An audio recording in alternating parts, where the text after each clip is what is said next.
A new study shows proof that your cell phone may actually be dirtier than a toilet seat. TJ Manotoc explains. What do 42 million Filipinos use every day that is potentially as filthy as a toilet seat? It's none other than your trusty cell phone. According to Dr. Rafael Castillo, we may not realize it, but from our everyday use, our cell phones are already collecting lots of different germs and even bacteria. May mga pagsusuri na ginawa rin abroad, no? Napatunayan nila na talagang ang cellphone natin medyo mas marumi kaysa akala natin. Kasing dumi or mas marumi pa kaysa yung toilet bowl seat, no?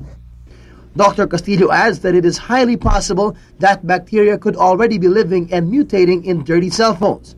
One that doctors fear the most is the methicillin-resistant Staphylococcus aureus bacteria, or MRSA, which could be lethal if ingested and is so far untreatable by antibiotics. But the more potentially life-threatening ones nga nag-grow in some of the studies ay yung Staphylococcus aureus at saka yung Acinetobacter baumannii, no?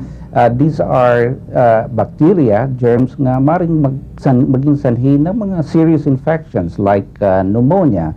Expert advise that aside from being careful as to where people carelessly place their cell phones, they should regularly clean them. Idinidikit natin sa hindi lang sa katawan kundi sa mukha natin at malapit sa ating labian at sa ilong natin. So talagang kung medyo may bacteria yan, maraming germs yan, madali nating malanghap. At yung lilinisan ng cellphone ng mga disinfectants like ordinary rubbing alcohol. According to a leading cell phone manufacturer, using too much alcohol though may cause some damage to a cell phone. So users must use caution if they plan to clean it with this substance. When you apply it sa phone, do not rub it too much.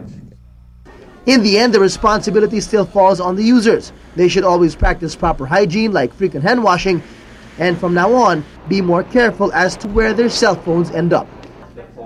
Reporting for News Central, TJ Manotoc, ABS-CBN News.